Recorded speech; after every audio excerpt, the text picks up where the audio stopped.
एक रात एक आदमी अपने दोस्तों के साथ एक पुरानी हवेली में गया। सबने कहा था ये बस एक पुरानी इमारत है, डरने की कोई बात नहीं। वो अंदर गए, हंसते हंसते फोन्स निकाले, वीडियोस बनाने लगे। और फिर रात के 2 बजे उनमें से एक की आवाज बंद हो गई। दूसरों ने पीछे मुड़कर देखा, वो नहीं था। उसे ढूंढा, चिल्लाए, लेकिन वो नहीं मिला। सुबह जब वो बाहर मिला तो वो एक कोने में बैठा था। आंखें खुली थीं, लेकिन वो कुछ नहीं बोल रहा था, बस एक ही दिशा में देख रहा था। और उसकी आंखों में वो डर था जो शायद कभी नहीं जाएगा। दोस्तों, इस दुनिया में कुछ जगहें ऐसी हैं जहां रात होने के बाद कुछ बदल जाता है, जहां के लोकल्स अंधेरे के बाद घर से नहीं निकलते, जहां कैमरास अचानक बंद हो जाते हैं, जहां जाने वाले लोग कुछ और होकर वापस आते हैं। आज मैं तुम्हें उन 10 जगहों के बारे में बताने वाला हूं। और नंबर 7 पर एक ऐसी जगह है जो हमारे अपने भारत में है, जिसके बारे में सुनकर तुम रात को अकेले नहीं रहना चाहोगे। बने रहो। Number 1, Poveglia Island, Italy. Venice के पास एक छोटा सा टापू है, नाम है पोवेलिया। बाहर से देखो तो खूबसूरत लगता है, नीला पानी, पुरानी इमारतें, सूरज की रोशनी में चमकता हुआ। टूरिस्ट्स बोट से इसके करीब जाते हैं, फोटोज लेते हैं, लेकिन कोई वहां उतरता नहीं, क्योंकि इटली की गवर्नमेंट ने ऑफिशियली इस आइलैंड पर जाना बैन कर रखा है। और जो लोकली लोग हैं वो कहते हैं ये बैन सिर्फ एक रूल नहीं है, ये एक वार्निंग है। 1348 में जब यूरोप में प्लेग फैली तो जो लोग बीमार पड़े उन्हें पोवेलिया पर छोड़ दिया गया, जिंदा। उनके घर वाले उन्हें यहाँ छोड़कर चले गए, रोते हुए, जानते हुए कि वो वापस नहीं आएंगे। हजारों लोग यहाँ तड़प तड़प कर मरे, अकेले, अपनों के बिना। और फिर 1922 में यहाँ एक मेंटल असाइलम बना, जहाँ पेशेंट्स पर एक्सपेरिमेंट्स हुए, जहाँ एक डॉक्टर ने लोगों को टॉर्चर किया। और फिर एक दिन वो डॉक्टर खुद उस असाइलम की ऊंची टावर से गिरकर मर गया। नर्सेज ने कहा उसे किसी ने धक्का दिया था, लेकिन वहाँ कोई नहीं था। हिस्टोरियंस का कहना है इस छोटे से टापू की मिट्टी में 1,60,000 से ज्यादा लोगों की हड्डियां हैं। एक ऐसी जगह जहाँ इतने लोगों ने इतने दर्द में जान दी, क्या वो दर्द कहीं गया? फिशरमैन कहते हैं जब वो इस आइलैंड के पास से गुजरते हैं उन्हें पानी में से आवाजें आती हैं, जैसे कोई पुकार रहा हो, और वो आवाजें आज भी आती हैं। Number 2, Aokigahara forest, Japan. Japan में माउंट फूजी के पास एक जंगल है, इसे सी ऑफ ट्रीज कहते हैं। बाहर से देखो हरा भरा, शांत, खूबसूरत, लेकिन जो लोग अंदर गए हैं वो कहते हैं कि ये जंगल शांत नहीं है, ये जंगल चुप है। और इन दोनों में फर्क है। शांति में सुकून होता है, लेकिन इस चुप्पी में एक अजीब सी बेचैनी है। जैसे ही तुम इस जंगल में कदम रखते हो सारी आवाजें बंद हो जाती हैं। पक्षी नहीं बोलते, हवा नहीं चलती, फोन का सिग्नल जाता है, कंपस उल्टा घूमने लगता है, और तुम्हें एक ऐसा फील होता है जैसे कोई तुम्हारे पीछे खड़ा हो। तुम मुड़ते हो, कोई नहीं होता, लेकिन वो फीलिंग जाती नहीं। हर साल यहां दर्जनों लोग लापता होते हैं। जापान की गवर्नमेंट इसकी एग्जैक्ट नंबर्स छुपाती है, क्योंकि उन्हें डर है लोग और ज्यादा आने लगेंगे। पार्क रेंजर्स ने यहां पेड़ों पर टेप और रोप बांधी है ताकि लोग वापस निकल सकें, लेकिन कुछ रोप्स आज भी पेड़ों पर बंधी हैं, और उनके आखिर में कुछ नहीं है, बस हवा। जिस इंसान ने वो रोप पकड़ी थी वो कहां गया? एक रेंजर ने एक बार कहा था, मैंने 20 साल यहां काम किया है, मैं तुम्हें बता सकता हूं कि रात को इस जंगल में कुछ होता है, लेकिन क्या होता है ये मैं नहीं जानता, और शायद जानना भी नहीं चाहता। Number 3, the catacombs of Paris, France. Paris दुनिया का सबसे रोमांटिक शहर, लेकिन इस खूबसूरत शहर के ठीक नीचे जमीन के अंदर एक ऐसी दुनिया है जो तुम्हारे रोंगटे खड़े कर देगी। पेरिस की कैटाकोम्स एक अंडरग्राउंड टनल सिस्टम जो 300 किलोमीटर से ज्यादा लंबी है, और इन टनल्स में 60 लाख लोगों की हड्डियां हैं। 60 लाख। ये पेरिस की करंट पॉपुलेशन से भी ज्यादा है। 18वीं सदी में जब पेरिस के ग्रेवयार्ड्स भर गए तो बॉडीज को यहां शिफ्ट किया गया, लेकिन ये शिफ्ट बेहद केयरलेस तरीके से हुई। हड्डियां बस फेंकी गईं, कोई रिस्पेक्ट नहीं, कोई ऑर्डर नहीं।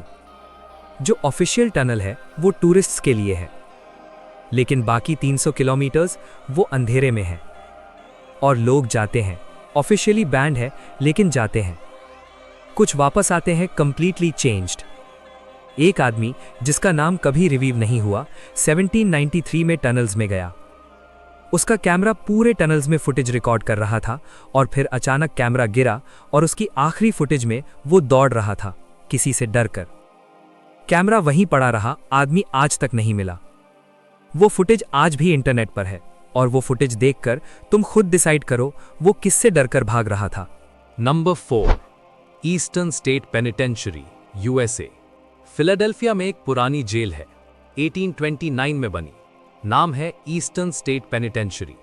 यहां अमेरिका के सबसे खतरनाक क्रिमिनल्स रखे जाते थे। एल कपोन भी यहां था।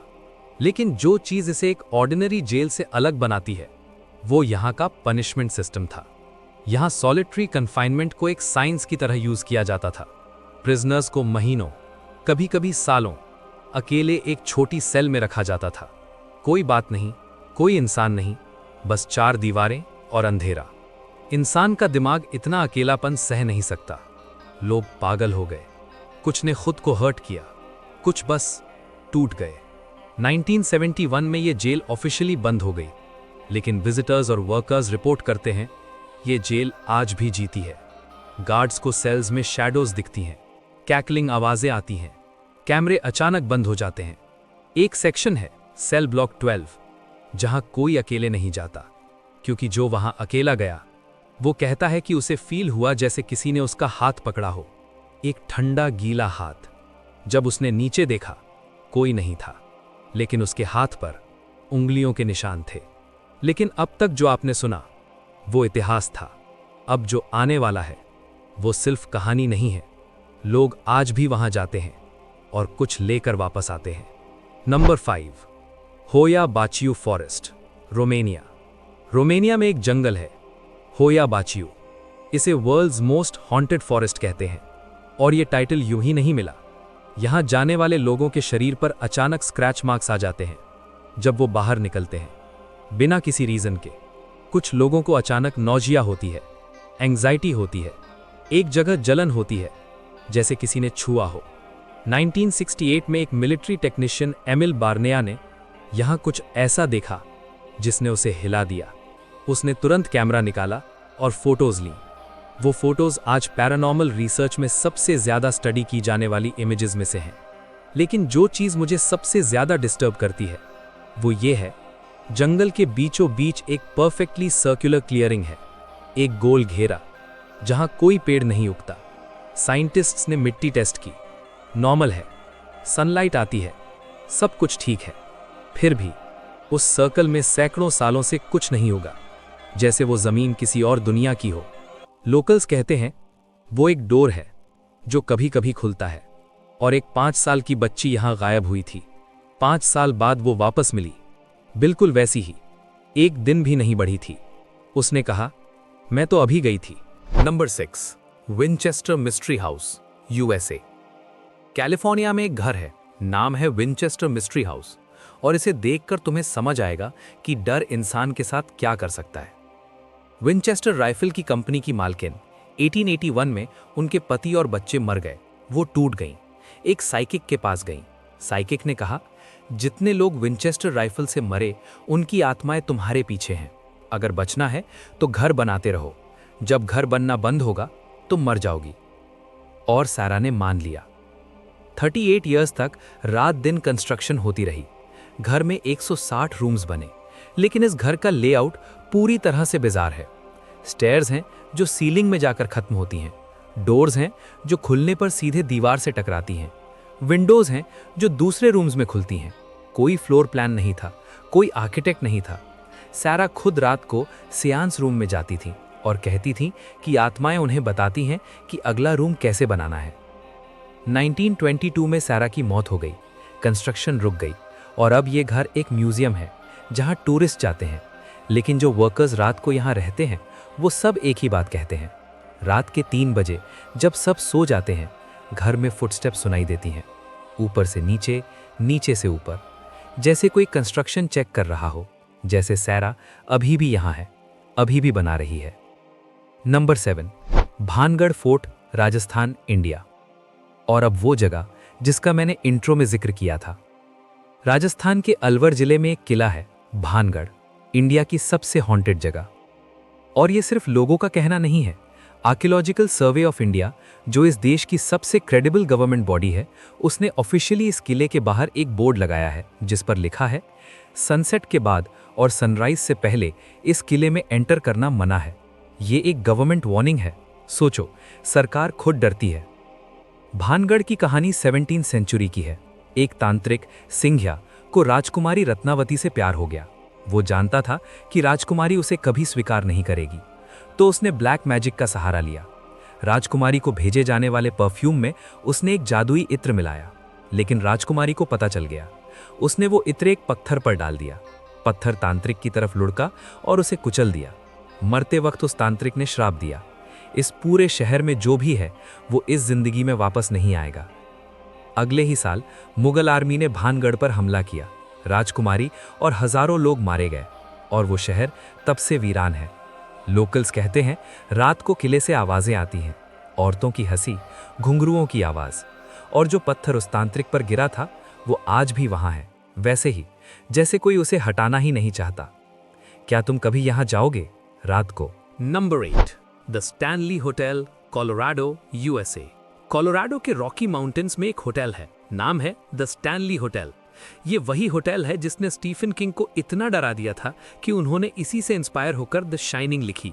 और जब तुम इसकी कहानी सुनोगे तो समझ आएगा कि किंग को डर क्यों लगा। 1974 में स्टीफन किंग और उनकी वाइफ यहां रुके, रूम 217। रात को किंग को एक नाइटमेयर आया, इतना विविड, इतना रियल कि उठने के बाद उन्हें लगा वो सच था। उन्होंने अगले दिन लॉबी में एक सिगरेट जलाई और उसी रात से द शाइनिंग लिखनी शुरू की। रूम 217 में जो कपल भी रुकते हैं वो एक ही चीज रिपोर्ट करते हैं, रात को उनका सामान इधर उधर हो जाता है, क्लोथ्स फोल्ड होकर रख दिए जाते हैं जैसे किसी ने किया हो, लेकिन रूम में कोई नहीं होता। 4th फ्लोर पर बच्चों की आवाजें आती हैं, हंसने की, दौड़ने की, लेकिन जब चेक किया जाता है वहां कोई बच्चा नहीं होता। एक स्टाफ मेंबर ने कहा, मैंने 10 साल यहां काम किया है, मैंने बहुत कुछ देखा है, लेकिन रूम 217 के बारे में मैं कुछ नहीं बोलता। कुछ चीजें बोलनी नहीं चाहिए। नंबर 9, शाटो दे ब्रिसैक, फ्रांस। फ्रांस में एक कैसल है, शाटो दे ब्रिसैक।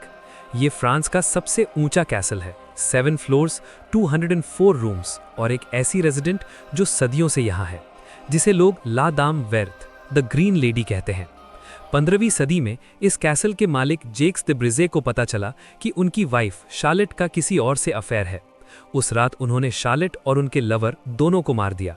शार्लेट की बॉडी यहीं दफनाई गई और तब से वो यहाँ है। गेस्ट्स रिपोर्ट करते हैं कि रात को एक औरत की फिगर दिखती है, हरे रंग के कपड़ों में।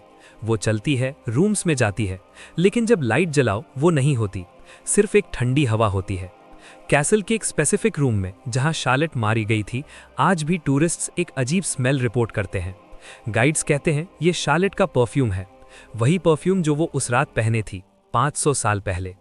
आज भी वो स्मेल कभी कभी आती है, जैसे शार्लेट अभी भी यहाँ है, अभी भी उस रात में जी रही है। नंबर 10, कुलधारा विलेज, राजस्थान, इंडिया। और नंबर 10 पर एक और जगह जो हमारे अपने देश में है, और इसकी कहानी जितनी डरावनी है उतनी ही दर्दनाक भी है। राजस्थान के जैसलमेर के पास एक गांव है कुलधारा। 1825 से पहले ये एक आबाद खुशहाल गांव था, 1500 पालीवाल ब्राह्मण्स का घर। लेकिन फिर एक रात पूरा गांव खाली हो गया। 1500 लोग एक ही रात में चले गए और जाते जाते एक श्राप छोड़ गए, इस गांव में कोई कभी नहीं बस पाएगा। क्यों गए? कहते हैं उस इलाके के एक जालिम दीवान सलीम सिंह की नज़र गांव के मुखिया की बेटी पर पड़ी। उसने कहा, उसे मुझे दो वरना पूरे गांव को बर्बाद कर दूंगा। उस रात सब विलेजेस के मुखिया मिले, तय किया हम ये गांव छोड़ देंगे, लेकिन अपनी बेटी उस दरिंदे को नहीं देंगे। और वो चले गए अंधेरे में, अपने घर छोड़कर, अपनी जिंदगियां छोड़कर, अपना सब कुछ छोड़कर। तब से 200 साल में कोई यहां नहीं बसा। जो भी बसने की कोशिश की, रात को कुछ ऐसा हुआ कि वो भाग गए। पैरानॉर्मल इन्वेस्टिगेटर्स यहां आए, उनके इक्विपमेंट ने अनयूजुअल रीडिंग्स दिखाई, रात को किसी के चलने की आवाजें आईं। एक इन्वेस्टिगेटर ने कहा, मैंने रात के 2 बजे एक फैमिली को घर के बाहर बैठे देखा। जब मैं करीब गया वो नहीं थे। कुलधारा आज भी वीरान है और वो श्राप आज भी जिंदा है। 10 जगहें, 10 कहानियां और हर एक में एक ऐसा दर्द जो कभी खत्म नहीं हुआ। जब मैं इन जगहों के बारे में सोचता हूँ, मुझे कुलधारा की वो फैमिली याद आती है जो रात के अंधेरे में अपना घर छोड़कर गई। भानगढ़ की वो राजकुमारी याद आती है जिसने किसी और की गलती की सजा भुगती। पोवेगलिया के वो हजारों लोग याद आते हैं जो अपनों से दूर एक अजनबी टापू पर तड़प कर मरे। ये सिर्फ हॉन्टेड प्लेसेस की लिस्ट नहीं है, ये उन इंसानों का दर्द है जो मरने के बाद भी कहीं ना कहीं है, जो अभी भी किसी को फील होता है। और तुमसे एक सवाल, अगर तुम्हें इन 10 में से किसी एक जगह जाने का मौका मिले तो कौन सी जगह होगी? कमेंट में जरूर बताओ, क्योंकि तुम्हारा जवाब पढ़कर मुझे भी दिल जानना है कि तुम कितने ब्रेव हो। अगले वीडियो में हम बात करेंगे उन 10 रहस्यमयी घटनाओं की जब आसमान से कुछ अजीब गिरा। ऐसी चीजें जो इस दुनिया की नहीं लगती थीं, जिन्हें लोगों ने अपनी आंखों से देखा, जिनके सबूत आज भी मौजूद हैं, लेकिन जिनका जवाब आज तक किसी के पास नहीं है। सब्सक्राइब करो, नोटिफिकेशन ऑन करो, क्योंकि वो वीडियो तुम मिस नहीं कर सकते।